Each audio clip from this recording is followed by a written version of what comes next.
দিন কিন্তু ছিল না, মানে বসের ঘরে অন্যান্য দিন একটা লাইট জ্বালানো থাকতো, তো ওই দিন ওইটাও ছিল না। তো আমি এই মোবাইলের লাইট দিয়ে আমি দেখলাম জানলাগুলো সবই বন্ধ, দ্বন্দ্ব চলছে না মনের মধ্যে, মানে নিজের সঙ্গে নিজের গুরুগম্ভীরভাবে বললো, হনুমানে বিশ্বাস করো? হনুমান বলতে হনুমানজি, বলছে হ্যাঁ। বলছে ওনার একটা ছবি তোমার ব্যাগের মধ্যে রেখে দেবে। আমি তো ওটার তো অ্যান্সার খুঁজে পাইনি। অ্যাকচুয়ালি সত্যি তো আমাকে 1.5 ঘন্টা কেন ডিলে করালো, কি সিচুয়েশনে আমি ডিলে হয়েছি।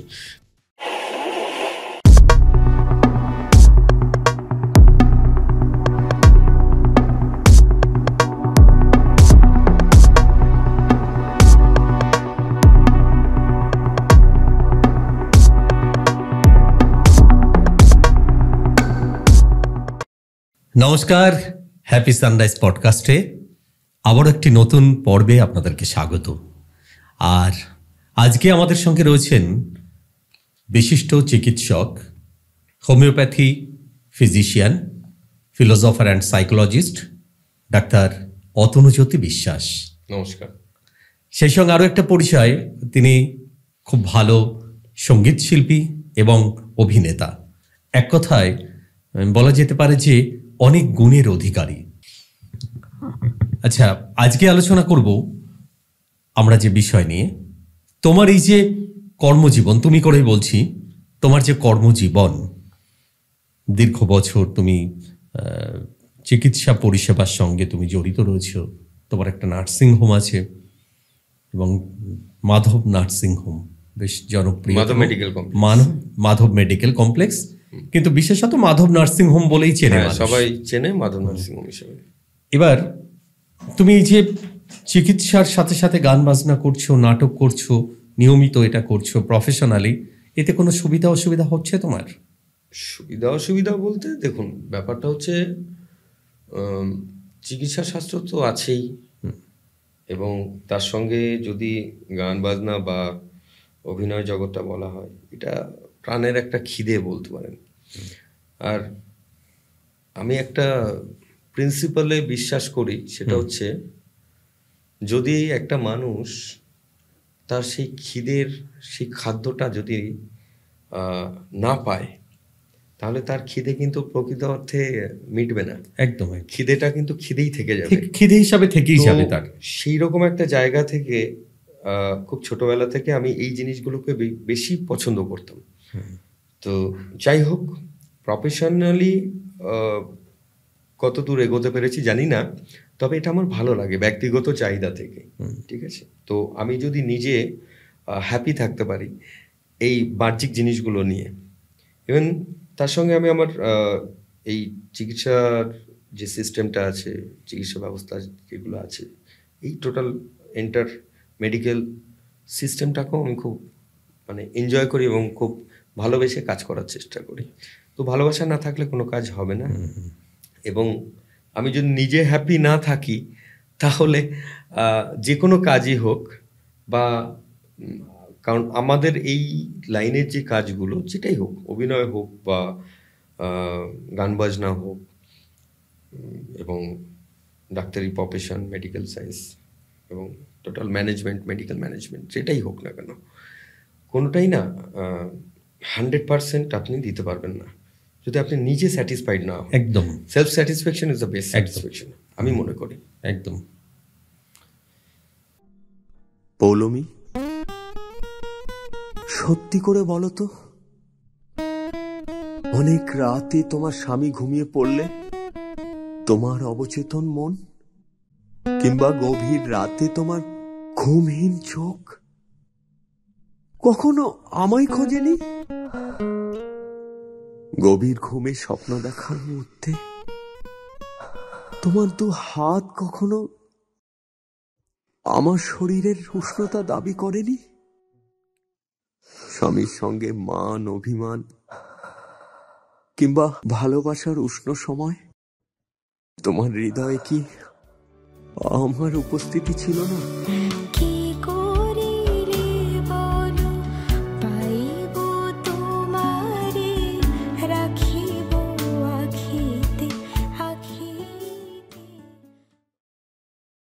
আজকে আমরা আলোচনা কিন্তু চিকিৎসা বিজ্ঞান নিয়ে অবশ্যই করব, গান বাজনা তো অবশ্যই রইল, আলোচনা করলাম। একটা বিষয় জানতে চাইব। হ্যাঁ, বলতে পারেন। আচ্ছা, আপনি কি ভূতে বিশ্বাস করেন? খুব সরাসরি প্রশ্ন করলাম, আমি অন্যদিকে যাচ্ছি না। ভূতে বিশ্বাস করেন কি? ভূত ব্যাপারটা ইন্টারেস্টিং ব্যাপার।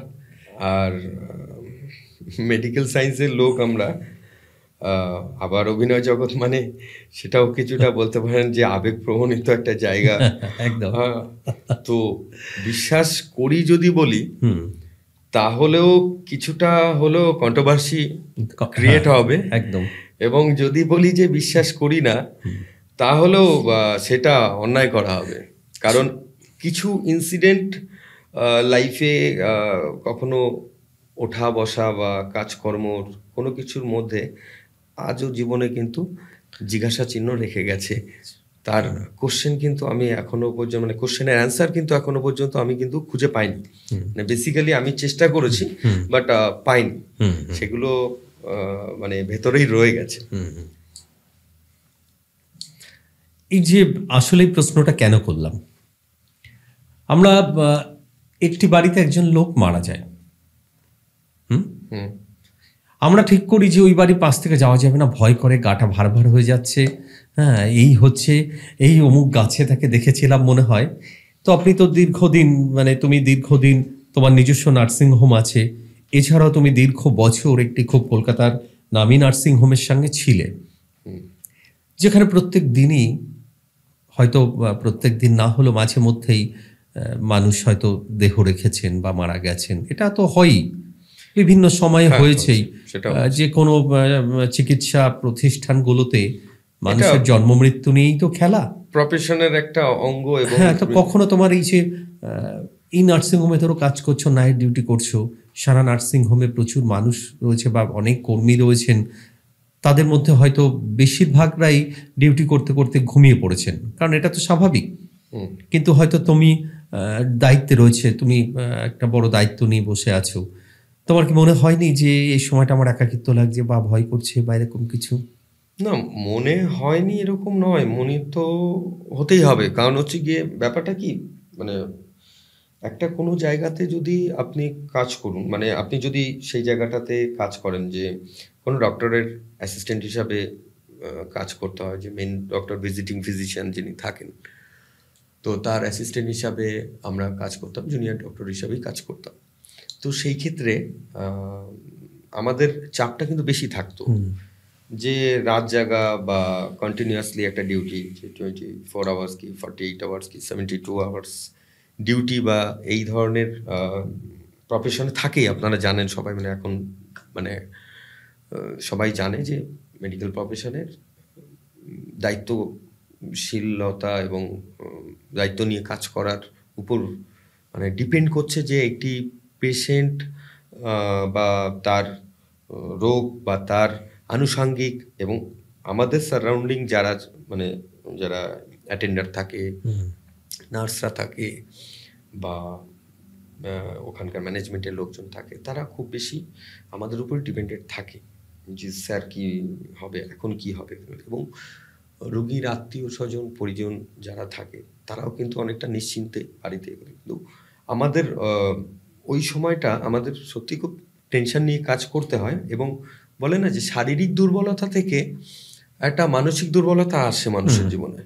এই শারীরিক দুর্বলতা থেকে মানসিক দুর্বলতা আসে এবং মেন্টালি হয়তো উইকনেস কিন্তু একটা ডেভেলপ করে। একদম। এবং কেন করে, তার কারণ হচ্ছে গিয়ে মানে কোনো কারণ অকারণে নিজের অজান্তে, আমি হয়তো সরাসরি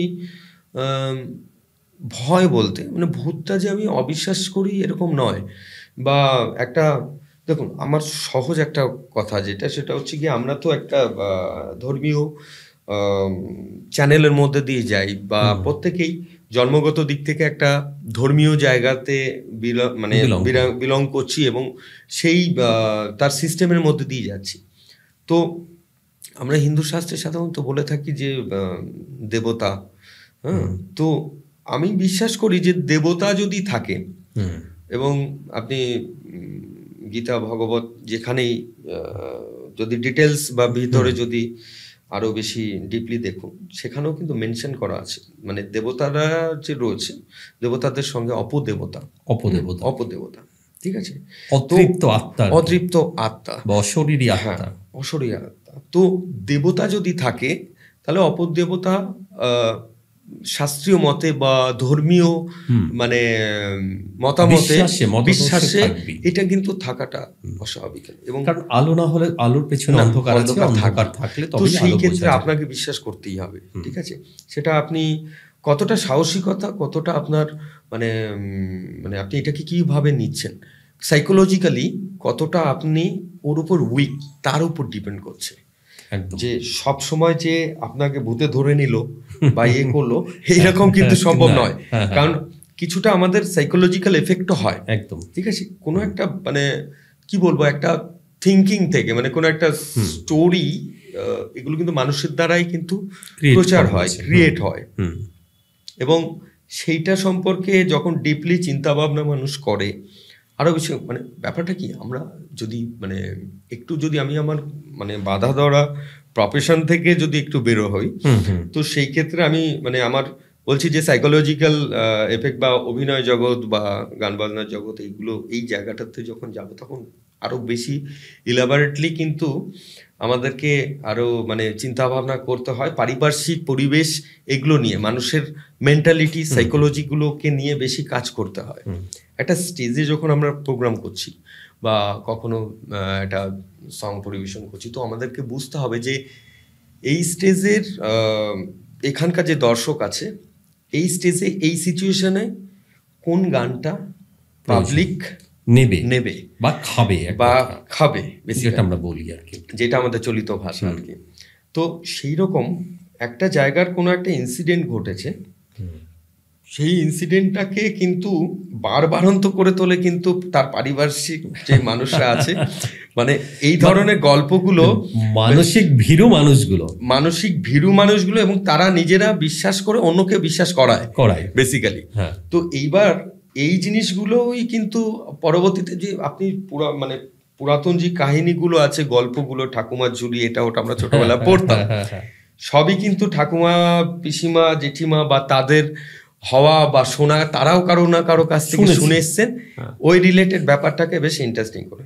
আর এই যে সাবজেক্টটা না, যে ভৌতিক ব্যাপার বা ইয়েটা, এই সাবজেক্টটা মানে আমি বলবো তো মানে ভীষণ ইন্টারেস্টিং একটা বিষয়, ঠিক আছে। মানে দিল্লির লাড্ডু বলতে পারেন, যে মানে খেলেও বিশ্বাস, করলেও খেয়ে বিশ্বাস করতে হবে, না খেলেও কিন্তু বিশ্বাস জিনিসটা আসবে না। যাই হোক, এইরকম একটা সিচুয়েশনে যদি বলেন আমার পার্সোনাল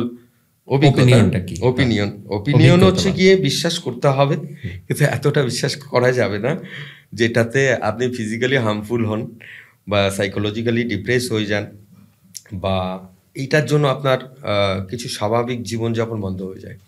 মানে আমি এরকম বহু পেশেন্টের ক্ষেত্রে দেখেছি যে মা বাবারা বাচ্চাদেরকে ভয় দেখাচ্ছে, বাবা এটা করিস না, ওই যে সিঁড়ির ঘরটার পেছনের দিকে ওখানে কিন্তু একটা ব্রহ্মদৈত্য আছে। এবার কখনো কখনো বলে যে জানিস ওই লিচু গাছের ওখানে একজন মারা গেছিল, সে না এখন সাদা কাপড় পরে ঘুরে বেড়ায়। তো এই ধরনের মানে বাচ্চাদের কি হয়, বাচ্চাদের একটা অবচেতন মন, তারা কিন্তু আবেগপ্রবণ হয় খুব বেশি। তো সেই ক্ষেত্রে তাদের সাইকোলজিক্যালি না, ওরা ওই জিনিসটাকে নিয়েই কিন্তু মানে মানুষ ভাবতে শুরু করে, এবং হয়তো তাৎক্ষণিক প্রয়োজনটা মা বাবার হয়তো মিটছে, বাট ওই বাচ্চাটা কিন্তু ছোটবেলা থেকেই একটা মেন্টাল ডেভেলপমেন্ট, হ্যাঁ এইটা মেন্টালি কিন্তু, হ্যাঁ মেন্টালি এটা আমার মানে এটা চিকিৎসা করতে গিয়ে আমি বহু ক্ষেত্রে দেখেছি যে আমার ছেলে বিছানায় প্রস্রাব করছে রেগুলার। তো আমি বললাম যে বিছানায় প্রস্রাব করছে বা ওকে হ্যাবিট করুন, বা বলুন যে যখন বাথরুম পাচ্ছে তখন অন্তত মাকে ডেকে দিতে, বা বাবা থাকলে বাবাকে ডেকে দিতে, বা বাড়ির অন্য কোনো গার্জিয়ান থাকলে তাদেরকে বলতে। বাট দীর্ঘদিন আমাদের এই হোমিওপ্যাথিক শাস্ত্রে কিছু ওষুধপত্র আছে যেগুলো নার্ভের উপর, নার্ভাস মানে Nerve কোনো system এর উপর। ডিপ্রেশন থাকলে বা ইরিটেবিলিটি থাকলে পরে সেই ক্ষেত্রে আমরা কিছু মেডিসিন আমরা দিয়ে থাকি।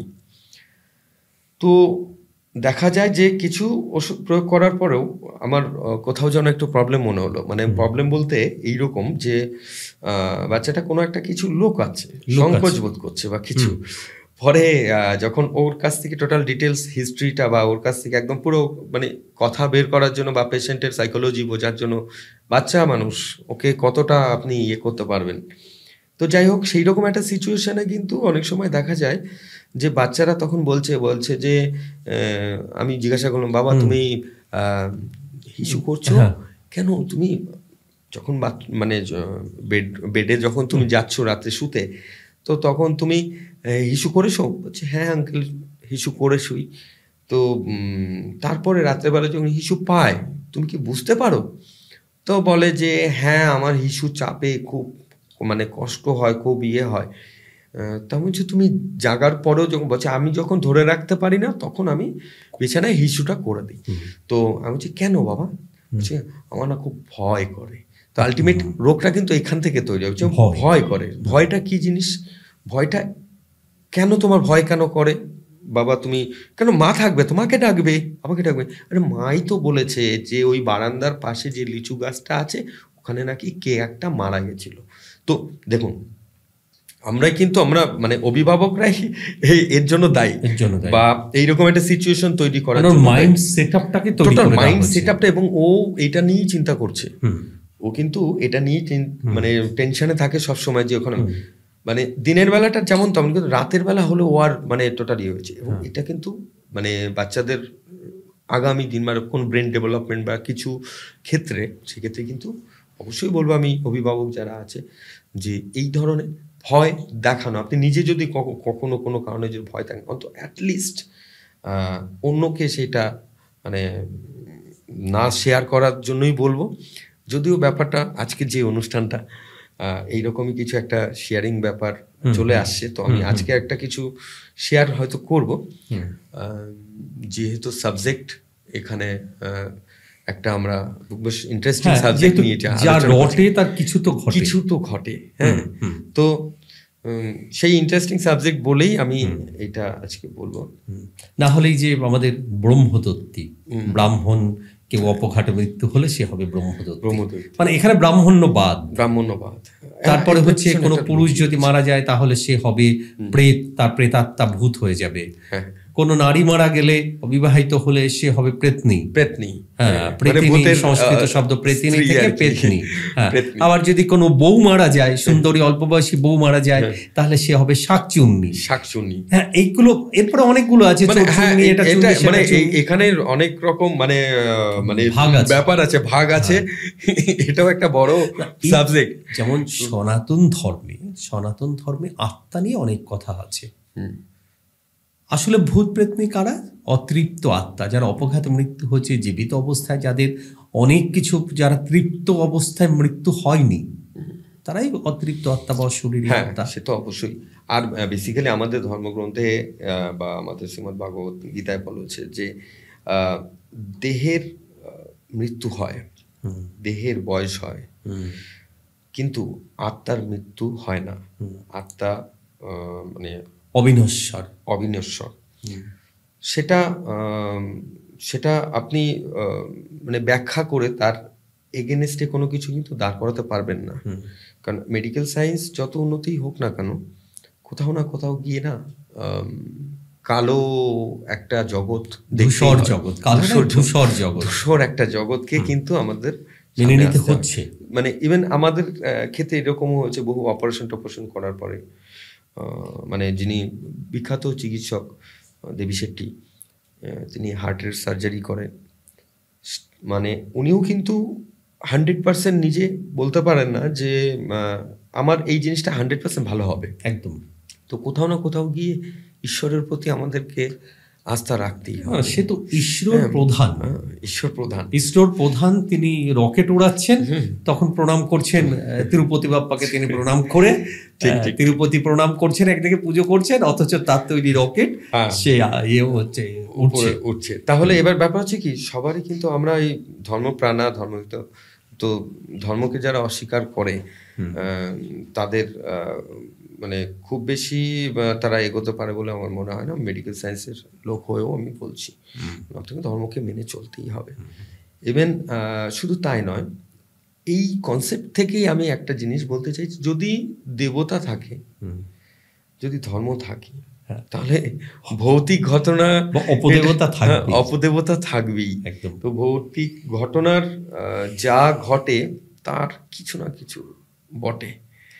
তো যাই হোক, এখন এইরকম কোন ঘটনা কি নজরে পড়েছে? হ্যাঁ, সেটাই আমি বলতে চাচ্ছি। রাত গভীর রাতে বাড়ি ফেরা বা ডিউটি করা হয়েছে, হ্যাঁ, একটা সিচুয়েশন আমি একটা সিচুয়েশন আপনাদেরকে শেয়ার করব।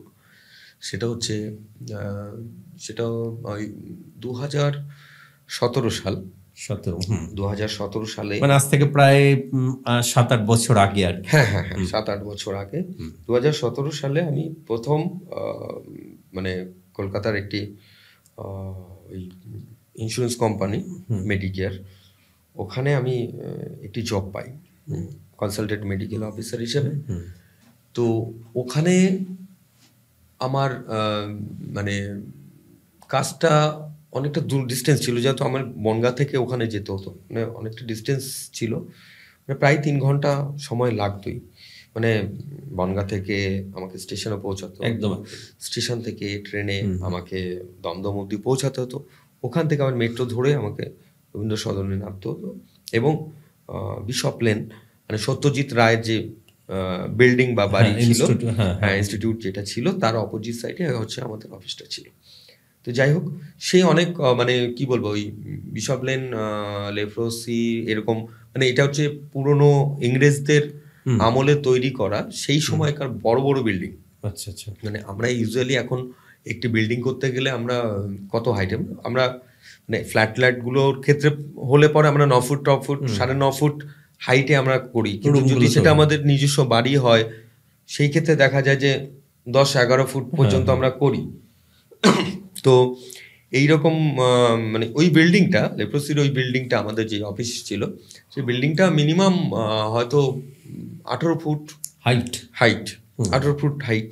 এবং সেই পুরনো আমলের বেশ কাঠের যে ইয়েগুলো ছিল, তার উপর যে খড়ির ইয়ে করা, খড়িবর কাজ যেটা বলে, ওই রকম টাইপের টালির ছাদ ছিল। কিন্তু বিল্ডিং কিন্তু খুব সুন্দর, মানে সেই মানে প্রায় 150 বছরের পুরনো বা 150 বছর ইংরেজ আমলের তৈরি বিল্ডিং আজও আছে, এবং সেগুলো নতুন বিল্ডিং হেলে পড়তে পারে, ভেঙে যেতে পারে 10-15 বছর বয়স হলেই, কিন্তু পুরনো বিল্ডিং আজও আছে, যেটা আমরা দেখছি কলকাতাতে। হাওড়া ব্রিজ আজও আছে, হাওড়া ব্রিজ এখনো আছে, কিন্তু কলকাতার বিভিন্ন জায়গায় ভেঙে পড়েছে। আমাদের সব বিখ্যাত প্রমোটাররা বিল্ডিং করে, এবং সেই বিল্ডিং নাকি একটা বিল্ডিং দাঁড়িয়ে আছে আরেকটা বিল্ডিং এর সঙ্গে এরকম কত ভালোবাসা বিনিময় করে আর কি।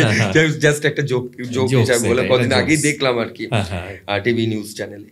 যাই হোক, তো সেই রকম কিছু ব্যাপার ছিল না, ছোট্টখাট্টো সেই আমলে ছোটখাটো বেশ রাজাবাসাদের যেরকম ছোট্ট একটা বেশ ট্রান্সপারেন্ট মতো, নিচ থেকে উপর অব্দি একটা মানে ঠিক 4 জনের যাওয়ার মতো কাঠের তৈরি করা, উপরে যাওয়া যেত, একটা লিফট টাইপের ছিল, মানে পুরাতন কিন্তু একটা আধুনিকের একটা ছোঁয়া আছে। তো যাই হোক, তো বিল্ডিংয়ে আমি মানে ভীষণ এক্সাইটেড ছিলাম, কারণ সেই সময় আমার জবটা খুব বেশি প্রয়োজন ছিল। তো যিনি আমার বস আর কি, উনি ছিলেন মিস্টার সুমন্ত সান্যাল।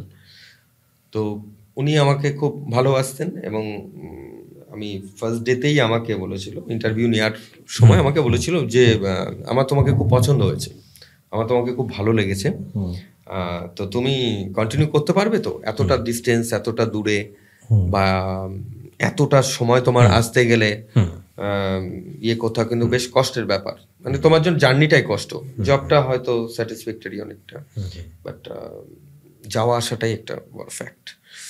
তো যাই হোক, সেরকম একটা সিচুয়েশনে আমার দরকারও ছিল, এবং আমি সেখানে জয়েনও করি।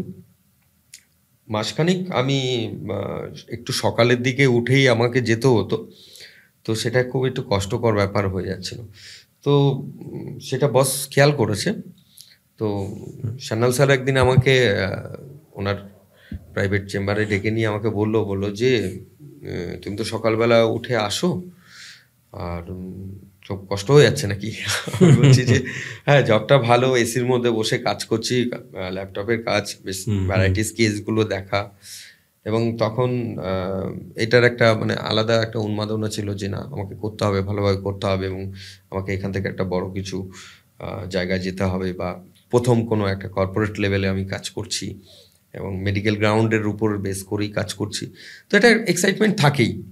তো এখন সান্যাল স্যারকে আমি বললাম যে স্যার আসলে কি রাতের ঘুমটা খুব প্রয়োজন হয়, কারণ এই সারাদিন কাজকর্ম এবং এই যে আসা যাওয়ার যে ধকলটা আছে না, তো 3 ঘন্টা 4 মানে 6 ঘন্টা সময় যখন আমাকে জার্নি করতে হচ্ছে, তখন কিন্তু একটু ঘুমটা যদি অ্যাটলিস্ট মানে 6-7 ঘন্টা অন্তত ঘুমোতে পারি, তাহলে মেন্টালটা মানে রিল্যাক্সেশন থাকলে কাজটা ভালো হয়। তো যাই হোক, বস বুঝতে পেরেছে সেটা, যার জন্য বস আমাকে যেটা করলো সেটা হচ্ছে গিয়ে, আমাদের অ্যাকচুয়ালি সকালবেলা 9:30 কল টাইম ছিল, মানে 9:30 থেকে 10টার মধ্যে আমাদের অফিসে ঢুকতেই হতো যেভাবে। সেটা বস আমাকে বললো যে তুমি একটা কাজ করো, তুমি আরও 2 ঘন্টা পরে আসো। তো আমার 11:30 থেকে 12টা।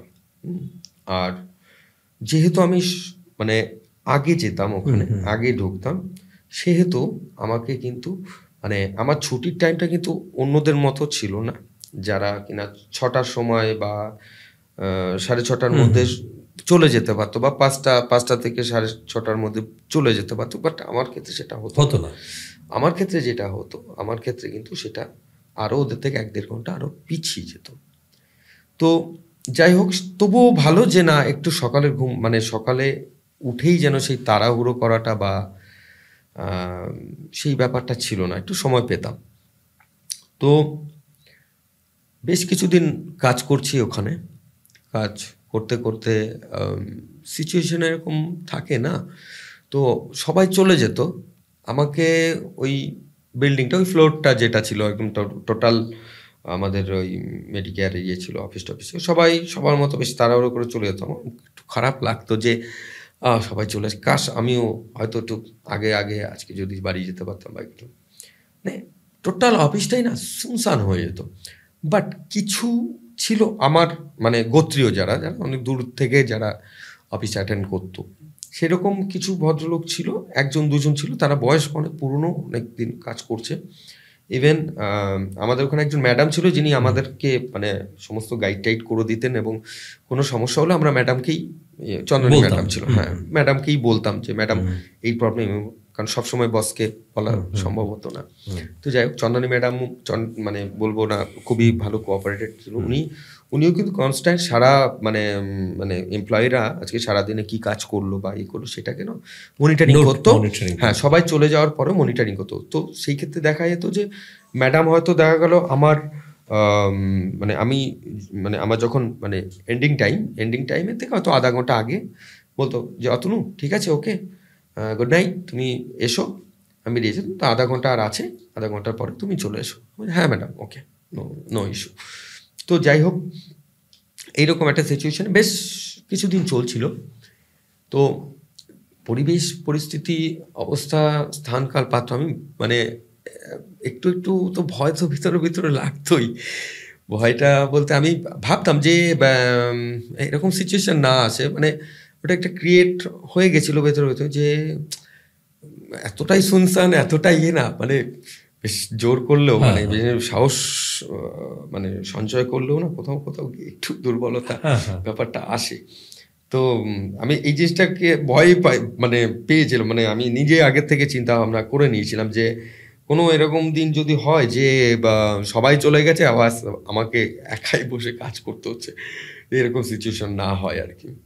যেরকম হয় মানুষ যেটা তো ভয় পায় না, ইনসিডেন্টলি কোথাও না কোথাও সেরকম সিচুয়েশনই না মানুষের জীবনে এসে যায়। এটা মানে খুব বাস্তব, মানে আমি নিজের জীবন দিয়ে দেখেছি। এবং আমি বলবো যে মানে যারা দর্শক আছে, যারা শুনছে বা যারা দেখছে এই এপিসোডটা, তো তারাও কিন্তু এই জিনিসটা কিন্তু নিজের মানে অবচেতন মনে কিন্তু নিজের সঙ্গেও ঘটেছে, এটা রিয়েলাইজ করবে আশা করি। এখন বিষয় যেটা, সেটা হচ্ছে গিয়ে সেদিনটা একটু মেঘলা ওয়েদার ছিল, সবে মানে বর্ষার মরশুমটা সবে শুরু হয়েছে। তো কম বেশি তো কালবৈশাখী এটা ওটা হতো, ডাজ নট ফ্যাক্টর, ঠিক আছে কোনো অসুবিধা নেই। কিন্তু সেদিন এমন একটা সিচুয়েশন যে মানে বর্ষার মিডিলের দিকে, তখন হচ্ছে গিয়ে আমাদের যিনি চন্দ্রানী ম্যাডাম আর কি, ওনার মা তখন খুব মানে ভীষণ রকম একটু অসুস্থ হয়ে পড়ে, যার জন্য ম্যাডাম না মানে অফিসে তবু খুব ভীষণ পাঞ্চুয়াল ছিল, আসতেন অফিসে, কিন্তু ওনাকে কি করতে হতো একটা টাইম মেনটেন করে, মানে উনি ঠিক হয়তো দেখা গেল যে 6 ঘন্টা কি 8 ঘন্টা কি 10 ঘন্টা উনি যখন অফিসের পেছনে সময়টা দিচ্ছে, সেই সময়টা দিতে পারছে না, হয়তো দেখা গেল যে কোনো একটা ফার্স্ট হাফে আসছে, কখনো সেকেন্ড হাফে আসছে, সেগুলো মানে উনি তবু মেনটেন করছে আর কি, ওনার দায়িত্বটা মেনটেন করছে। তো আমার যদি বলেন যে ওই রকম একটা সিচুয়েশনে শেষ ভরসা, তো শেষ ভরসা না আমি ওই রকম বেশ কিছুদিন দেখছি ম্যাডাম আসছে না, বা আসলেও হয়তো ম্যাডাম ওই সেকেন্ড হাফটাকে চয়েস করে ঠিক আছে চলো টাইম অ্যাডজাস্টমেন্টে হয়ে যাচ্ছে। তো আরেকটা ভরসা ছিল আমার আর কি বেসিক্যালি, সেটা হচ্ছে গিয়ে আমাদের একজন বয়স্ক ছিল সুশীলদা হচ্ছে গিয়ে আমাদের ওই ফ্লোরের আরেকটা পার্শ্বেরই আরেকটা মানে ছিল, মানে আরেকটা মানে বিল্ডিং আরেকটা রুম ছিল আর কি, বড়, সেটাও যথেষ্ট বড় রুম, বাট আমাদের এটা যেমন একটা মানে টোটাল একদম করিডর একদম সোজা সাপটা একটা হল ঘর টাইপের, ওটা একটু রুম টাইপের, কিন্তু একসঙ্গে অনেক লোক কাজ করতো, প্রচুর ফাইল পত্র একদম মানে সেই মানে কি বলবো মানে যদি ফাইলের কাছাকাছি যায় এখন ধুলোর গন্ধটাও মানে অনুভব করা যায় আর কি। তো যাই হোক, কাগজের একটা মানে কি বল পুরোনো কাগজের একটা গন্ধ হয়, সেটা আমরা অফিসে ঢুকলে না বুঝতে পারতাম। তো ঠিক আছে, তো সুশীলদা থাকতো ওখানে, সুশীলদা আর আমি মোটামুটি অলমোস্ট একই সঙ্গে আর কি বের হতাম, যেমন সুশীলদা যাবে নাকি চলো না, হ্যাঁ এই তো বাবা একটু দাঁড়াও, এই দুটো কাজ, ওনার আবার হাতের কাজটা করতে হতো বেশি, আমরা যদিও আমাদের ল্যাপটপের কাজ বেশি ছিল, ওনার হাতের কাজটা বেশি ছিল, লেখালেখির কাজ বা ইয়েগুলো গোছানো। ঠিক আছে দাদা ছাড়ো না, কালকে করে নিও, একসঙ্গে যাই, তা ঠিক আছে চলো, আর ভাল লাগছে না সারাদিন, তো এইভাবে আর কি। আরেকজন দাদা ছিল, সে নাইট ডিউটিটা মানে ওনার আমাদের সঙ্গেই ছিল, উনি অমলদা ছিলেন। তো অমলদা ওই সময় ওনার ডিউটিটা আর কি ওই ফার্স্ট শিডিউল মানে যেটা আমার প্রথম দিকে ডিউটি ছিল সেই শিডিউলের মধ্যে নিয়েছে, যার জন্য ওই সুশীলদা আর কি আমার সেকেন্ড অপশন, ম্যাডাম চলে গেলেও আমি জানি যে ওই ঘরে সুশীলদা আছে। তো এমন একটা সিচুয়েশন তৈরি হয়েছিল সেদিন যে বেশ ভালো ঝড়ঝাপটা বৃষ্টি টিষ্টি, আমি শুনলাম যে সুশীলদা আজকে আসেনি, আর ম্যাডামের তো মায়ের শরীর খারাপই, তো সেই হিসাবে ম্যাডামও আগে বেরিয়ে গেছে। কোইন্সিডেন্টলি আমি এখন বাইরে মানে কি বলবো মানে বৃষ্টি বর্ষা হচ্ছে, সেই সময় প্রায় 8টা 8:30টাও বেজে গেছে, টোটালি মানে অফিসে আমি একাই।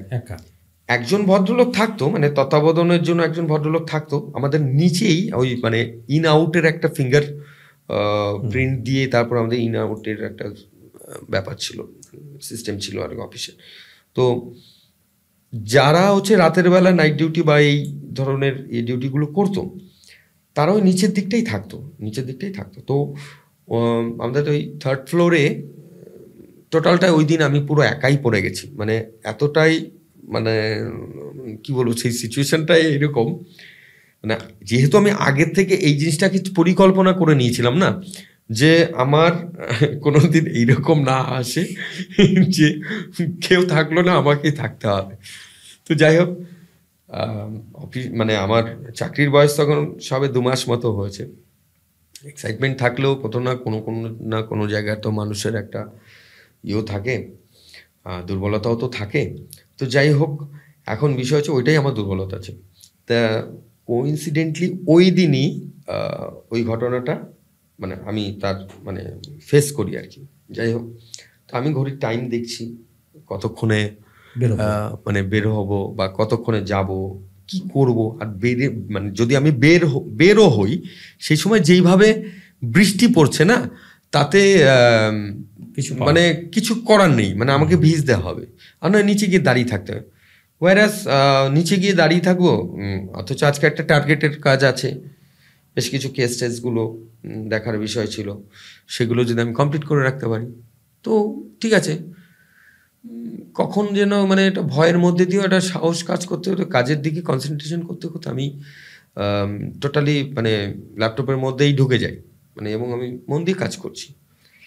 তো 8:30 পৌনে 9টার দিকে আস্তে আস্তে 9টার দিকেও গেল, বাট কখনো আমার একটা অবচেতন মনে না মানে আমি আমি ফিল করলাম যেটা, সেটা হচ্ছে যেহেতু বাইরে ওইরকম বৃষ্টি টিষ্টি হচ্ছিল বা ইয়ে ছিল, অনেকগুলো এসি আমাদের থাকতো, এয়ার কন্ডিশন থাকতো, কারণ ওইটা ওই মানে ভেতরের ওয়েদারটাকে ব্যালেন্স করার জন্য রাখতো। তো মানে যতই হয় একটা সাফোকেটিং একটা ব্যাপার তো থাকতো।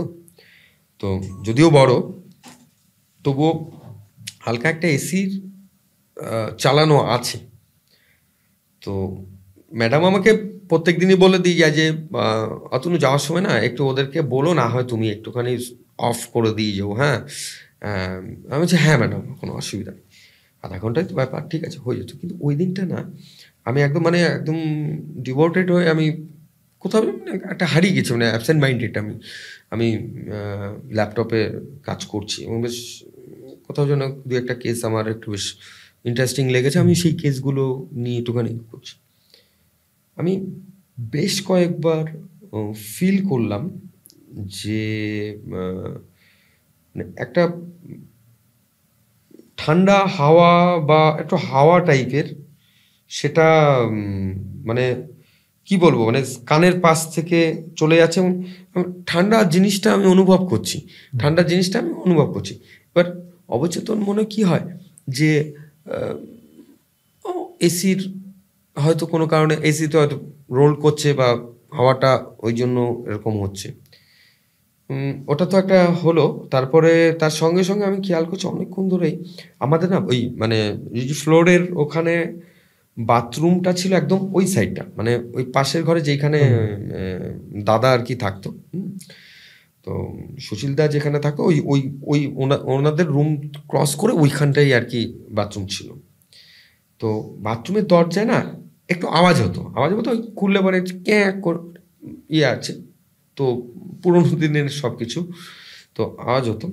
তা আমরা বুঝতে পারতাম যে যদি ঘর একটু ঠান্ডা হয়ে যায় বা মানে সুনসান হয়ে যায়, নিরিবিলি হয়ে যায়, তাহলে সেই ক্ষেত্রে দেখা যায় যে যে কেউ বাথরুমে যাচ্ছে বা সুশীলদা হয়তো গোছাচ্ছে, আমি বুঝতে পারছি সুশীলদা উঠেছে বাথরুমে গেল বা ইয়ে করছে, হয়তো আমি জোরে বললাম সুশীলদা কি যাচ্ছ নাকি, বলছে হ্যাঁ এই তো রেডি হচ্ছি। তো বিষয়টা কি মানে এরকম ব্যাপারটা বুঝতে পারি প্রতিদিনের মতো। তো আমিও ওই অ্যাবসেন্ট মাইন্ডেডের মধ্যে আমি ভেবেছি কি যে আজকে হয়তো সুশীলদা আছে, হয়তো মানে এরকম মানে আমার মাথা থেকে এটা বেরিয়ে গেছে কাজের মাঝখানে, উনি আসেননি আজকে, যে উনি আজকে আসেননি। সো মানে আমি তো অনেকক্ষণ ধরে খেয়াল করছি যে ওই যে বাথরুমের দরজাটা মানে কনস্ট্যান্ট খুলছে লাগাচ্ছে, খুলছে লাগাচ্ছে, খুলছে লাগাচ্ছে, মানে কেউ ঢুকছে কেউ বেরোচ্ছে, ঢুকছে বেরোচ্ছে, ঢুকছে বেরোচ্ছে। আর মাঝে মধ্যে আমি ইয়েটা ফিল করছি যে একটা ঠান্ডা হাওয়া কানের পাশ দিয়ে যাচ্ছে, কখনো ডান দিকে কখনো বাম দিকে। তো এই জিনিসটা না কখনো আমার একটা ঘোর কেটে যাওয়ার মতো আমার ফিল হলো যে there is something happen, that is not normal.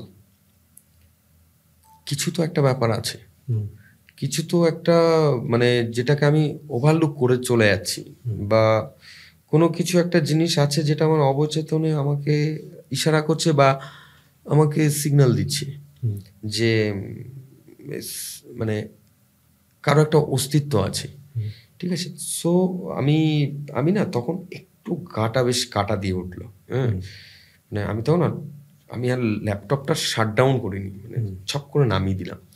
দেওয়ার পর তখন আমার টোটালি ব্যাপারটা মাথায় আসলো, ইয়েস আজকে তো মানে সুশীলদা তো আসেনি, তাহলে এটা কেন হচ্ছে। আর আমি যেটা ফেস করছি আমি ভালোভাবে দেখলাম যে আমার যে এসিটা আছে, এসিটা কিন্তু বেশ দূরে আছে, মানে অন্যান্য দিন তাও মানে আমার মানে আমি যেই রোটাতে বসি সেই রো থেকে একটা রো পরে একটা এসি আছে, ওটা মানে 2 টনের এসি ছিল, ওটা বেশ ভালো হাওয়া দেয়। কিন্তু আজকে কিন্তু ওই এসিটা বন্ধ, ওর পাশের এসিটা চলছে, যেটা মানে যেখান থেকে হাওয়া আসা অসম্ভব ব্যাপার। তো বেশ না একটু বেশ ভয় লেগে গেল, গা ছমছম ছমছম ব্যাপারটা চলে আসলো। ইভেন আমি এটাও অনুভব করছি যে মানে মানে আমরা যেই রোগগুলোতে বসতাম তার পিছনের দিকে হচ্ছে বসের ঘর ছিল একটা, মানে পার্টিশন মতো, এবং বসের ঘর থেকে বাইরের কলকাতার যে রাতের দৃশ্যগুলো এগুলো বেশ মানে সন্ধে হলেই পরে যে বেশ সুন্দর দেখা যেত। কাচের উইন্ডোগুলো বেশ ট্রান্সপারেন্ট ছিল, মানে পুরনো বিল্ডিং, বাট সেখানে একটা মানে যে জায়গাগুলো রিপেয়ারেবল সেগুলোকে রিপেয়ার করে একটু আধুনিকের ছোঁয়া দেওয়া আর কি। তো বস ওখানে বসতো। সো আমি চিন্তা করলাম কি যে কোথাও কোনো জানলা খোলা আছে নাকি। আনফর্চুনেটলি ওই দিন কিন্তু ইয়ে ছিল না, মানে বসের ঘরে অন্যান্য দিন একটা লাইট জ্বালানো থাকতো, তো ওই দিন ওইটাও ছিল না। তো আমি এই মোবাইলের লাইট দিয়ে আমি দেখলাম জানলাগুলো সবই বন্ধ।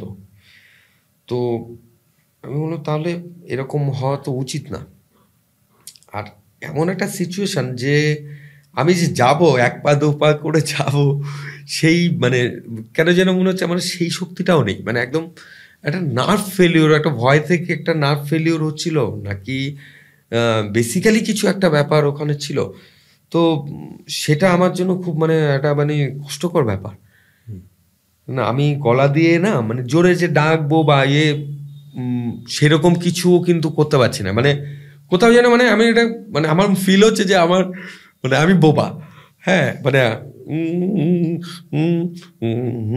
মানে গান করব মনে মনে ভাবছি যে একটু জোরে করে গান করি বা ইয়ে করি, তাহলে আমি একটা ইজি পরিবেশ, হ্যাঁ ইজি হতে পারবো। সেই ইজি ব্যাপারটা না কোনোভাবেই নিয়ে আসতে পারছি না। এদিকে আমি যখন মানে মানে ঘড়ির দিকে তাকাই তখন দেখি 9:30 বেজে গেছে অলরেডি, এবং আমি ঘরের ভেতরে থেকে কিন্তু আমি বৃষ্টির আওয়াজ শুনতে পাচ্ছি, বিদ্যুৎ চমকানো বা সমস্ত কিছু আমি কিন্তু ঘরের ভেতরে বসে বুঝতে পারছি বৃষ্টি হচ্ছে, এবং যার জন্য আমি ঘরের ভেতরেই বসে আছি। তো যাই হোক, ওই হাওয়া বা ঠান্ডা ফিল বা মানে দরজার যেই মানে ইয়েগুলো, যাই হোক মাঝে মাঝে চিচি আওয়াজ, আমি জানি যে যেহেতু যেখানে মানে অনেক কাগজ আছে, অনেক পুরনো ফাইল আছে, সেখানে অনেক বড় বড় ইঁদুর টিঁদুর থাকে, ওগুলোর জন্য অনেক সময় হতে পারে। ছেড়ে দিলাম। আমার আরও বেশি খটকা লেগেছে এইখানে, সেটা হচ্ছে কি আমি সমস্ত ল্যাপটপ সুইচ অফ করে করে আমি ব্যাগ ট্যাগ নিয়ে নিচে নামছি। নিচে নামার পর মানে বৃষ্টি হয়ে যাওয়ার পরে অনেকক্ষণ পরে বেশ একটা বাইরে একটা বেশ ঠান্ডা পরিবেশ থাকে না, তো সেই পরিবেশটা কিন্তু ছিল। তো আমি হচ্ছে সিঁড়ি দিয়ে নামছি, লিফট তখন বন্ধ হয়ে যায় 8টার পরে, আর মানে লিফট টাইপের থাকে না, এবং সবার জন্যও না। কখনো কখনো আমরা কিঞ্চিত একটু সুযোগ পেলে তখন উঠতাম। আমার ভয়ও লাগতো যে এত পুরনো লিফট, সেটা যদি কোনোদিন ভেঙে চুরে পড়ে যায়, ওই ভয়তে আবার উঠতামও না। যাই হোক, তা আমি না সিঁড়ি দিয়ে নামতে যেই ভদ্রলোক হচ্ছে আমাদের নিচে আর কি ওই থাকেন, উনি থাকে ওই ঘরটাতে থাকে, মানে রোটেশনাল ডিউটি আছে, 2-3 জন থাকে আর কি, মানে সিকিউরিটি গার্ড কাম ওইখানে দেখাশোনাও করে অফিসটা। সকালবেলা উঠে আগে সব খুলে টুলে দিয়ে যদি ঝাড়টা দেওয়া, মানে ওরা ওখানকার পার্মানেন্ট এবং থাকে। তা ওনার সঙ্গে দেখা হলো, ফার্স্ট ফ্লোরে দাঁড়িয়ে উনি সিগারেট বা বিড়ি এই ধরনের কিছু খাচ্ছিলেন। তো ওনার সঙ্গে দেখা হলো, তখন বললাম দাদা, বলছে এত দেরি করলে কেন আজকে? তা বললাম দাদা এই বাইরে তো বৃষ্টি হচ্ছে। বললাম বৃষ্টি তো থেমে গেছে 1.5 ঘন্টা 2 ঘন্টা আগে। আমি বলছি ঠিক বুঝলাম না তো, মানে 1.5 ঘন্টা তুমি বলছে হ্যাঁ বৃষ্টি তো থেমে গেছে, 8টার সময় তো থেমে গেছে, মানে 8টার দিকে, তারপরে এত ছিটে ফোটা, তুমি বাড়ি যেতে পারতে। তো আমি না তখন হট করে আমার মানে একটা বাজে রকম কিছু অনুভূতি হলো যে বৃষ্টি থেমে গেছে, তাহলে আমি ঘরের মধ্যে বসে আমি কেন এইরকম ফিল হলো যেন বিদ্যুৎ চমকানো, বৃষ্টি হচ্ছে, বৃষ্টির আওয়াজ পাচ্ছি করে, বৃষ্টির আওয়াজ। হ্যাঁ, তো আমি না আর কিছু বললাম না ভদ্রলোককে।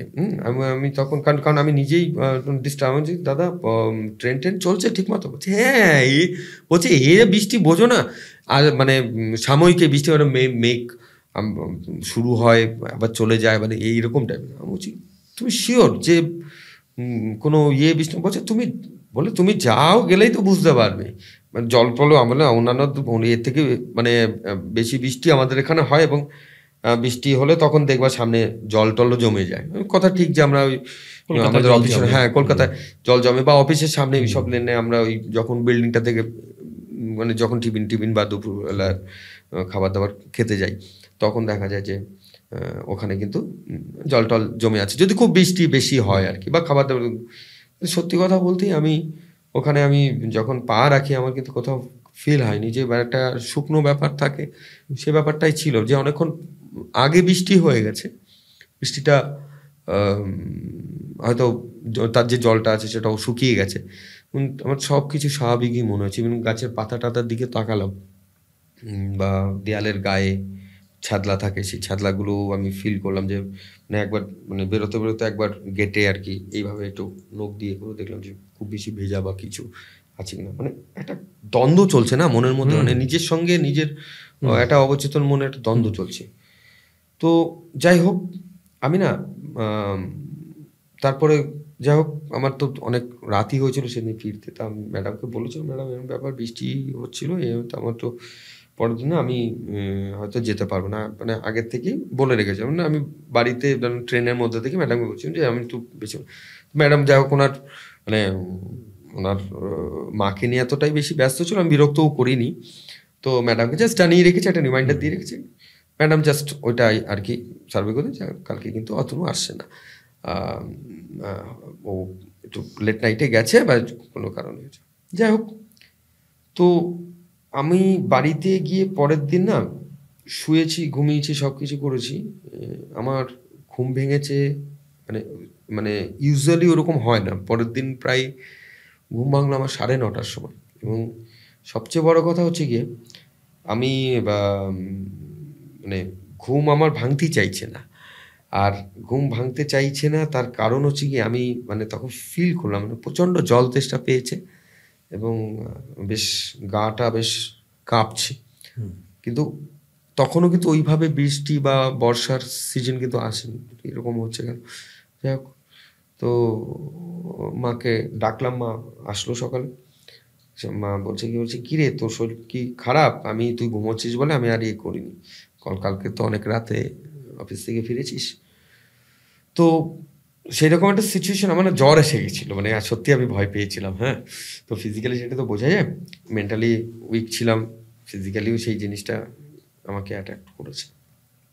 তো কনক্লুশন সেটা হচ্ছে, তো আমাদের এই সিচুয়েশানগুলোতে আমাদেরকেও এরকম কিছু মানে অবস্থার সম্মুখীন হতে হয়। আর আরেকটা জিনিস যেটা মানে আমি তো এটা তো কোনো অ্যান্সার খুঁজে পাইনি, তো আমি ডাইরেক্ট তো কাউকে বলতেও পারছি না, তাহলে বলবে যে বোকা। ডাক্তাররাও না, ডাক্তার বোকা বাবুরাও বোকা থেকে বড় কথা হচ্ছে হ্যাঁ, ডাক্তাররাও ভূতে বিশ্বাস করে না, এটা বেশ একটা মানে হাস্যকর একটা ব্যাপার, মানুষজনরাও ভূতে বিশ্বাস করে, এটা কি খবর? সেটাই। তো নিজেকে একটু বেশ অফ রেখেই ওই যে ভদ্রলোক আছে যে রাতের বেলা থাকে, আমি দেখলাম আমি মানে জিনিসটা আমাকে কম বেশি হলে ইনডাইরেক্টলি একটু মানে গোয়েন্দাগিরি করে হোক বা যেভাবে হোক আমাকে তো এই এর মানে ইয়েটা তো শিকড়টা তো খুঁজতে হবে।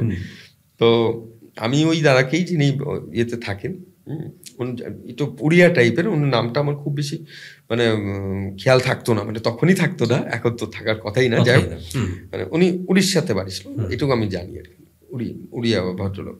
তা ওনাকে আমি জিজ্ঞাসা করলাম, ভালো বাংলা বলে মানে মানে একদম পুরো মানে উড়িয়া এবং বাংলা ভাষার মিশ্রণ আর কি। হ্যাঁ, তো সেই হিসাবে আমি ওনাকে একদিন জিজ্ঞাসা করি, মানে আমি অফিসে যাই, তারপরে আমি অফিসে একদিন পরেই যাই, জ্বরটা বেশি দিন থাকে না, মানে ওই দিনটাই আর কি যা ইয়ে হয়, পরের দিন আবার অ্যাজ ইউজুয়াল একটু লেট হয়েছিল, বাট অফিসে গেছিলাম আর কি। তো ওরকমই ওই সপ্তাহের মধ্যেই একদিন হঠাৎ করে উনি ওই সিগারেট খান, তো যখন আমরা লাঞ্চে গেছি তো আমাকে বলছে যে কি খাবে আজকে, কি খাওয়া হবে। তো আমি দুপুরবেলা ইউজুয়ালি আমি ওই ভাত টাত খেলে পরে একটা ঘুম মতো পেত, অনেকক্ষণ কাজের চাপ থাকে তো আমাদের সব চোখের উপর প্রেশার পড়তো, ঘুম পায়, যার জন্য আমি দুপুরবেলাতে রুটিই খেতাম, বেসিক্যালি রুটি বা যে কোনো একটা সবজি টবজি এটা ওটা দিয়ে খেতাম। তো যাই হোক, তা দাদা আজকে রুটি খাবো, আমি তো এটাই খাই। তো উনি ভদ্রলোক আমাকে বলছে, কথাবার্তা বলতে, দাদা একটা সিগারেট খাও। হ্যাঁ, তো বলছে হ্যাঁ খাওয়াও, তুমি খাওয়াতে চাইছো যখন খাওয়াও। খাওয়া দাওয়া হয়ে গেছে? হ্যাঁ, আমি দুটোর মধ্যেই করে নিই। আমাদের কাজের ফাঁকা আমাদের 2:30-3টে বেজে, কারণ আবার ওই লেট অবধি থাকতেও তো হয় আমাকে, না? ওই জন্য আমি একটু লেট করেই খাই।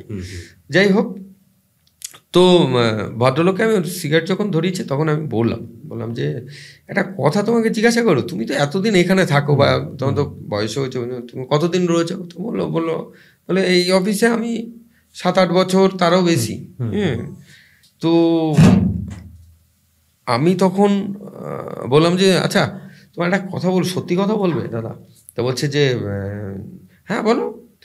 বলছি তুমি কখনো কিছু ফিল করেছো, মানে তোমার ভয় লাগে না? এইভাবে আর কি, মানে ব্যাপারটা কি, মানে আমি যে কিছু ভয় পেয়েছি সেটা বুঝতে দেওয়া যাবে না, বাট আবার মানে ওনার অ্যাকচুয়ালি উনি কোনো কিছু ফেস করেছে কিনা, বা উনি কোনো কিছু আসলে সত্যি কোনো ঘটনা লুকিয়ে আছে। তো ভদ্রলোক না বলতেই না চুপ হয়ে গেল। চুপ হয়ে গিয়ে বলছে ও সব বাবা ছাড়ো তো, ভূত আমি বিশ্বাস করি না, মানে এরকম টাইপের আর কি।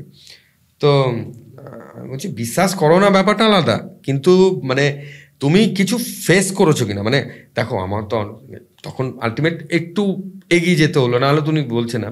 তো যাই হোক, বলছি দেখো আমার তো অনেক রাতটাতে করতে হয়, আসতে হয়।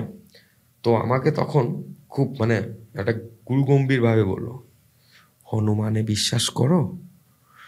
আমি বলছি হনুমান বলতে? বলছি হনুমানজি। আমি বলছি হ্যাঁ। বলছে ওনার একটা ছবি তোমার ব্যাগের মধ্যে রেখে দেবে। মানে ব্যাপার হচ্ছে গিয়ে কিছু না কিছু ঘটনা তো ওনার সঙ্গে ঘটেছে, আর তা না হলে উনি আমাকে হনুমানজির ছবি রাখার জন্য কেন বলবে? তো যাই হোক, কিছুটা মানে ফিল হলো যে না ঠিক আছে। মানে ব্যাপার হচ্ছে কি, আমি নিজেকে না দুর্বল করতে চাইছিলাম না, কারণ ওনার কাছ থেকে ডিটেলস যদি আরো গল্প টল্প মানে শুনতে করি, কিন্তু আমাকে তো কাজটা করতে হবে। এরকম সিচুয়েশন যে আবার আসবে না বা আবার হবে না আমার সঙ্গে কোনো গ্যারান্টি নাই। এই দিন হয়তো আমি সাহস করে বেরিয়ে চলে এসেছি, ঠিক আছে চলো। আর তার সব থেকে বড় কথা হচ্ছে গিয়ে ওই সাসপেন্স ব্যাপারটা, সাসপেন্স তো থেকেই গেল। আমি তো ভেতরে তো সাসপেন্স থাকবেই, কারণ হচ্ছে গিয়ে আমি তো ওটার তো অ্যান্সার খুঁজে পাইনি। অ্যাকচুয়ালি সত্যি তো আমাকে 1.5 ঘন্টা কেন ডিলে করালো, কি সিচুয়েশনে আমি ডিলে হয়েছি, এই জিনিসগুলো না আমি কাউকে কখনো না মানে সেভাবে বলতেও পারিনি। এবং হয়তো 2-1 বন্ধু বান্ধবের সঙ্গে আলোচনা করেছি, তারা হয়তো হাসি ঠাট্টা করে বলে যাও, এটাকে নিয়ে আর খুব বেশি করিনি। যে আজকে মানে টপিকটা, আজকের এই আলোচনার টপিকটা যখন এরকম একটা ওরিয়েন্টেড, এবং ডাক্তার মানে সে যে ভূতে ভয় পাবে না, বা ডাক্তার মানেই সে মানে কি বল সবসময় সাহসী হবে, হ্যাঁ, সেটা কিন্তু মানে সেখানেও কিছু কিছু কিন্তু ব্যাপারটা রয়েছে, ব্যতিক্রমী একটা মতামত আছে আমি পার্সোনালি আর কি করব। তো যাই হোক, এইরকম একটা সিচুয়েশন যখন তৈরি হলো, তো ভদ্রলোকের পেট থেকে আমি আর বিশেষ কিছু বলবো, উনি আমাকে জাস্ট একটা বললো যে একটা লাল সুতো দিয়ে একটা হনুমানজির ছবি করে তুমি ব্যাগে সবসময় রাখবে, দেখবো ভয় পান। তুমি কি ভয় পাও? আমাকে বলছে তুমি কি ভয় পাও? তা আমি বলছি অনেক সময় একা একা থাকতে হয়, মানে ওখানে অনেকটা সময় কাজ থাকে, আর তোমরাও তো সবসময় ওখানে যাও না। বলছে হ্যাঁ তা ঠিক। বলে তোমরা থাকতে থাকতে আমি সব লাইট টাইট সমস্ত বন্ধ করতে, মানে কথাগুলোর মধ্যে মানে কিছু কিছু একটা মানে একটা কিন্তু রয়ে গেছে, পরিষ্কার। কিন্তু উনি ব্যাপারটা বলেনি কারণ উনিও ইন্টেলিজেন্ট লোক, কারণ জানে যে ওনাকে মানে আমাদেরকেও এই কাজটা করতে হবে। যদি এমন কিছু সিচুয়েশন ওনার সঙ্গে ঘটেছিল সেগুলো যদি বলা হয় বা তার প্রতিকার পেয়েছে, হয়তো উনি হনুমানজির ওইটা করে তার মনোবল মানে সাইকোলজিক্যালি যদি বলা হয় যে মনোবলটা বৃদ্ধি হয়েছে, সেই ক্ষেত্রে সেটাও হতে পারে। আদারওয়াইজ আমাদের ধর্মীয় যখন আমরা ঈশ্বরকে বিশ্বাস করি, যে এটা তো মানে আছে যে হনুমান চল্লিশা পড়লে পরে ভূত প্রেত পেশাচ এইগুলোকে দূরে রাখা যাবে। এগুলো খুব বেশি মানে এখন মানতে শুরু করেছে, মানে এত আধুনিক হয়েও জগৎটা এতটা আধুনিক, এতটা মানে ফাস্ট ফরওয়ার্ড আমাদের বিজ্ঞানসম্মত যুগ, কিন্তু ধর্মীয় মানে বিধিনিষেধের থেকে কিন্তু আমরা সবাই কিন্তু নিজেদেরকে আগলা করতে পারছি না। তো সেই ক্ষেত্রে যখন কোনো শক্তি কাজ করে না, তখন একজন আছেন অদৃশ্য শক্তি, এবং সেই শুভ শক্তিকেই তো আমরা আরাধনা করি, একদম। তাই না?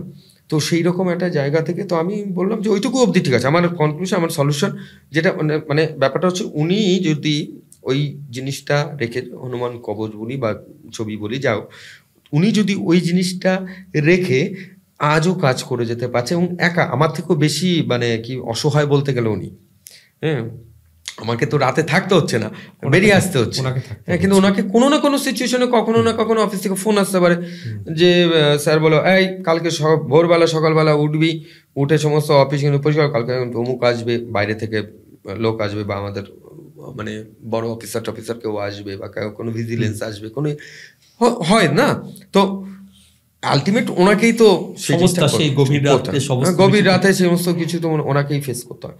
তো ওইটা হচ্ছে সলিউশন, আমি সলিউশনটা নিয়েছি, বাট আমি ওর বিন্দুতে বা মানে আরো বেশি কাহানি গল্প এর মধ্যে আমি ঢুকতে চাইনি, সত্যি ঘটনাটাকে আর বেশি কিছু খোঁজার চেষ্টা করিনি। যদিও তারপরে আমি 3 মাসের বেশি ওখানে কাজ করিনি। ইন দ্য মিন টাইম আমাকে বেটার একটা অপরচুনিটি এসেছিল বলে আমি 3 মাস পরে আমি আবার আরেক জায়গায় শিফট করি।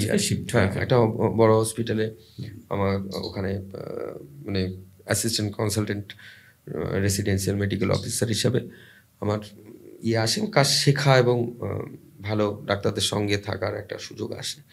কর্মজীবনের এগুলোও তো প্রাপ্তির ব্যাপার আছে, তো সেটা আমি জব চেঞ্জ করেছিলাম। বাট এই কিন্তুটা কিন্তু আজও নাড়া দেয়। কিছু কিছু যারা ওই যে পুরোনো স্টাফ, মানে এটা তো মানে বিশপ লেনের এই যে আমাদের বিল্ডিংটা, এই বিল্ডিংটা তো এক একটা ফ্লোরে এক একটা অফিস ছিল, হ্যাঁ, এবং ওই ফ্লোরের হয়তো মানে থার্ড ফ্লোর, ফোর্থ ফ্লোরে ওখানে গিয়ে ওখানে আর একটা অন্য একটা সেক্টর নেই, মানে স্কিনের উপর হচ্ছে কি কনসালটেন্সি বা এরকম একটা ছিল, মানে এক একটা ফ্লোরে এক একটা ডিপার্টমেন্টাল ছিল। তো যাই হোক, ওখানেও কিছু পুরনো লোকজন থাকে, তার মানে টোটালি এরকম আছে এই ভদ্রলোকের মতো, যিনি আর কি হচ্ছে গিয়ে মানে রাতে দেখাশুনো করে, এনার মতো আরো 2-1 আছে, ওনারা আরো বয়স্ক। ওনাদের কাছ থেকে পরবর্তী আমি যখন চাকরির শেষের দিকে ছাড়বো বা যে স্যালারিটা পেয়ে গেলে মোটামুটি আর আসবো না, এরকম একটা সিচুয়েশন যখন চলছে, ওনাদের কাছে একদম কথা প্রসঙ্গে গল্পে ওঠে। উনি বলে যে মানে বলছে বিল্ডিং, বলছে এই যে বিল্ডিং আছে, এই বিল্ডিং কি ভালো বিল্ডিং বা ভালো কত রকম কাজ এখানে হয়েছে, কত রকম হয়েছে, কত রকম সিচুয়েশন ঘটেছে, কত রকম মানে কত ইতিহাস, কত না জানা ইতিহাস, এগুলো কত কিছু আছে। যেটা বুঝলাম যে অনেক সময় সুইসাইড, অনেক সময় অপমৃত্যু, যেগুলোকে বলে কিছু তাদের শাসন ব্যবস্থার মধ্যে, হ্যাঁ, বিভিন্ন অপরাধ সংগঠিত সেগুলো হয়েছে, এবং মানে তার পরের সময়তেও বেশ কিছু ইনসিডেন্ট পরবর্তীতে আমরা জানতে পারি, মানে যখন আমি চাকরি ছেড়ে দিয়েছি তখন আমরা জানতে পারি। মানে আমার একটা এক্সপিরিয়েন্স সার্টিফিকেট নেওয়ার জন্য আমি গিয়েছিলাম, সেই দিন দাঁড়িয়ে বেশ তখন তো আর অফিসের ব্যাপার ছিল না, ওনারা গল্প করতে চাইতো, বাট আমি অফিসের টাইমটা এবং ব্যাপারটা কি, মানে একজন ডক্টর মানে তার মানে একজন ডক্টর, আমি আবার একটু সবার সঙ্গে ফ্র্যাঙ্কলি মেশার চেষ্টা করি, মানুষকে বোঝার চেষ্টা করি যে নতুন মানুষের সঙ্গে পরিচয় হওয়া মানে একটা নতুন কনসেপশন, একদম নতুন মানসিকতা, সেটা আমি অর্জন করলাম। মৃত্যুর পরে কি আছে না আছে সেটা তো আমরা এখন মৌখিক কথা, বা কেউ মরার পরে তো এসে কেউ বলতে পারবে না, না একদম। হ্যাঁ, তো ব্যাপার হচ্ছে গিয়ে সেই জন্য আমি চিন্তা করি, আমার সাইকোলজিক্যালি আমি যেটা চিন্তা করি যে প্রতিদিন যদি কোনো নতুন মানুষের সঙ্গে কথা বলা অন্তত 5 মিনিট 10 মিনিট, তো সাইকোলজিটাকে বোঝা যায় এবং তার মেন্টাল জায়গাটা স্টেটটাকে স্টাডি করা যায়, এবং নতুন কিছু যদি শেখার থাকে তাহলে তার কাছ থেকে সেটা শেখা যায়। তো যাই হোক, তো এইরকম সিচুয়েশনগুলোতে আমি ওই দিন যখন আমি আমার এক্সপিরিয়েন্স সার্টিফিকেট নিতে যাই, তো সেদিন আমাকে ওই ভদ্রলোকের সঙ্গেই দেখা হয়েছিল, যে ভদ্রলোক হচ্ছে বয়স্ক করে, উনি তখন বলেছিল, ডিটেলিং করে বলছে আগে তো রাতে ঘুমোতে পারতাম না। বলছি যে কেন ঘুমোতে পারতাম না? বলছে যে এত গা ভার করতো, তোমাকে কি বলবো, তুমি তো ছেড়ে দিয়েছো, এখন তোমাকে বলতে অসুবিধা নেই। গা ভার করতো, বাথরুমে গেলে পরে সমস্যা হতো, আওয়াজ হতো, ঠান্ডা হয়ে যেত, হ্যাঁ, এইগুলো অনেক কিছু আমরা ঠাকুর ঠাকুর নিয়ে এসে আশেপাশে যারা ওই পুরনো বিহারি যারা ভূত প্রেত এইসব নিয়ে কাজ করে সেগুলো বলেছে আর কি শোনার পর। এখন ব্যাপার হচ্ছে আমি এটার সত্যতা যাচাই করিনি, বাট আমার সঙ্গে এরকম কিছু মানে সিচুয়েশন একটা ঘটেছে, সেই সিচুয়েশন থেকে আমি একটা গল্প হিসাবেও আপনারা নিতে পারেন, আবার যদি মনে করেন যে অভিজ্ঞতা বা অভিজ্ঞতা হিসাবেও বলুন, নিতে পারেন। অভিজ্ঞতা হিসেবে সেটা হলেও নিতে পারেন। আসলে তো মানে এই ভূত বা এর যে সার্টিফাইড এগুলি তা নয়, বিশ্বাস মাত্র বিশ্বাস মাত্র এবং Depend অনুভূতির করবে। জিনিস, হ্যাঁ, অনুভূতির অনুভূতির জিনিস। জিনিস। কেউ বলতেই পারবে না যে এটা 100% সত্যি হ্যাঁ, বা 100% আপনি তো প্রমাণও করতে পারবেন না, প্রমাণ করতে পারছি না প্রমাণ করতে পারছি না। 100% সত্যি বা 100% মিথ্যা। আমাদের ধর্মে বলা হচ্ছে যে আমরা যদি সৎ কাজ করি স্বর্গে যাব, কোন কোন ধর্মে বলা হচ্ছে তুমি যদি বিধর্মীর উপর অত্যাচার করো তাহলে তুমি স্বর্গে হুড়ি পাবে। কোন ধর্মে বলা হচ্ছে যে তুমি যদি সৎ কাজ করো তাহলে স্বর্গে যাবে। এই যে মৃত্যুর পর আসলে কি, এটা তো আমরা কেউ জানি না না না, সেটা জানা সম্ভব না। আর দ্বিতীয় কথা হচ্ছে গিয়ে আমাদের কনসেপশনটা খুব ক্লিয়ার রাখতে হবে।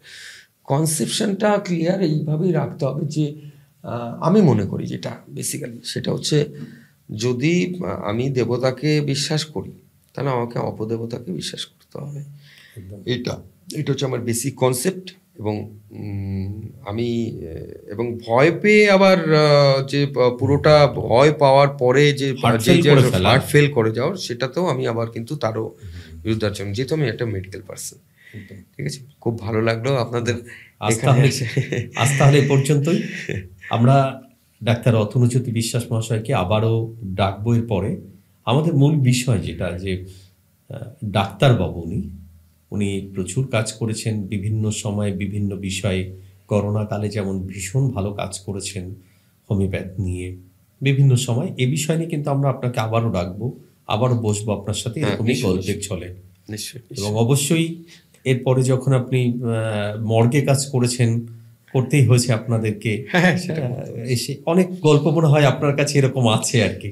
আছে কিছু কিছু তো আছে অবশ্যই, নেই বলবো না, গল্প তো মানুষের জীবনে থাকেই, সিকোয়েন্সও থাকে। কিন্তু অবশ্যই আগামীতে কিন্তু আবারও বসতে হবে। নিশ্চয়ই নিশ্চয়ই, একদম। আজ তাহলে কিন্তু এই পর্যন্তই। আর আজকের এই পডকাস্টটি কেমন লাগছে? আপনাদের যদি কোনো অভিজ্ঞতা থাকে এরকম, যে আপনি এরকম কোনো অশরীরী আত্মার সম্মুখীন হয়েছেন, আপনার যদি কোনো অভিজ্ঞতা থাকে বা আপনি কোনো বিষয়ে এক্সপার্ট হন, আত্মা সম্পর্কে আপনার কোনো ধারণা থাকে, আত্মার অস্তিত্ব নিয়ে আপনি যদি কিছু জানাতে চান মানুষকে, তাহলে কিন্তু অবশ্যই আমাদের কমেন্ট বক্সে আসুন বা আমাদের হ্যাপি সানরাইজ পেজে চলে আসুন, লিখুন, ফোন করুন এবং আপনিও বসুন আমাদের সঙ্গে। আসুন না, আমরা একসঙ্গে গল্প করি, অনেক কিছু জানি, অনেক কিছু জানাই আমাদের বন্ধুদের। আজ এ পর্যন্তই, দেখা হবে পরের কোনো এপিসোডে। নমস্কার।